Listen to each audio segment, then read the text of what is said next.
Breakfast ko. Dito tayo sa suki natin na cafeteria sa baba ng building. Nakatingin sa akin.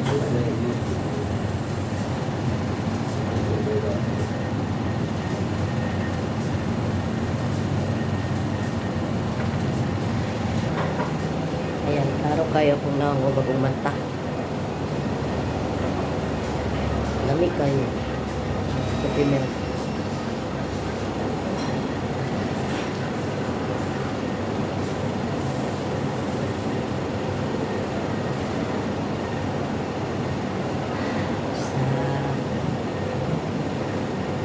Lakad muna tayo. Nakalala ng shampoo ngayon.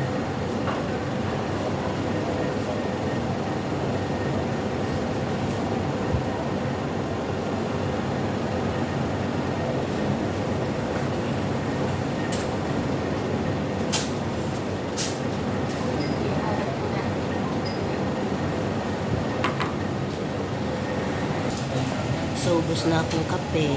Lakad-lakad muna tayo para medyo ano ngayon. Gising. Ubos na ang kape.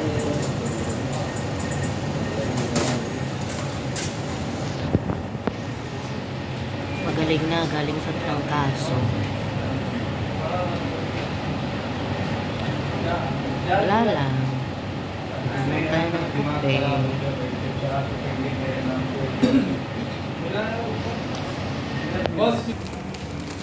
Dito na ako sa loob ng building.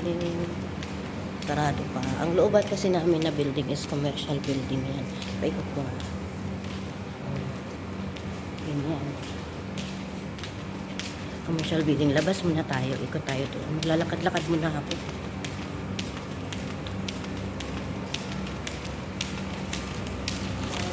Sais pa lang ng umaga.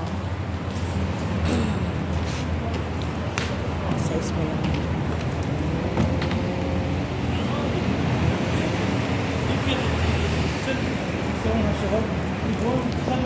So, ayan. Ngayon, alas 6 na, medyo madilim pa, baka maaga ngayon ang winter. Kasi minsan, pag mag-alas 6, may ano na, may araw na. So, ngayon, wala. Oh. Alas 6 na yan. Alas 6 na siya, pero madilim. Pag ganyan kasi, parang sign na siya ng ano. Parang maaga yung winter. Kasi pag alas 5, alas 6, makikita mo may araw na eh. So, ano na tayo ngayon, August. Baka September, kakalma-kalma na ang weather dito. Kaya pasok muna tayo. Naglalakad-lakad kasi ako. Pasok kaya muna tayo ng ano, Quezon. Mga dito bumili akong pandesal. Alas 5 bumaba ako.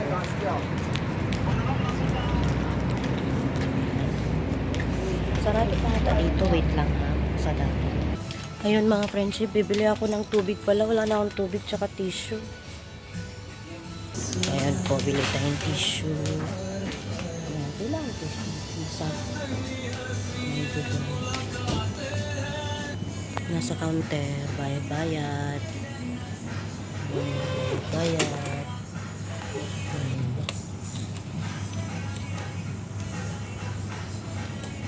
Ayan, ganda sa likod oh. Cute! Ay, cute!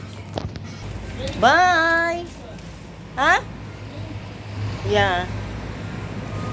So, yun. Nakabili ako ng aking... Wala na akong tubig. Isang bote na lang.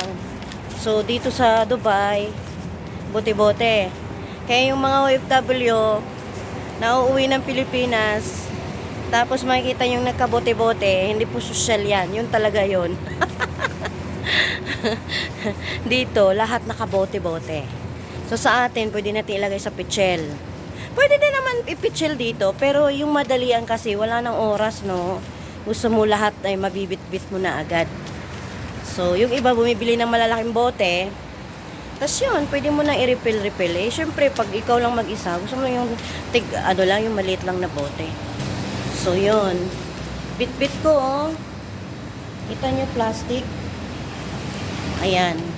Lagi akong bumibili ng Clorox, sarili kong Clorox kasi gusto ko yung uupuan ko na anidoro malinis kasi nga hindi ko sariling bahay. So marami kaming nakatira. Mix no. Minsan may mga patak-patak at hindi maganda yun sa mga babae. Ayun, nandito na ako sa left mga ka-birds. Pasok tayo. Ganun na lang kasi yun yung daily lives ko nga, di ba? So yun. Sa ngayon kasi, free pa ako, hindi pa ako nag-start ng work. So, ganun lang. Pagka papasok na tayo, makikita nyo na rin yung building ng office ko.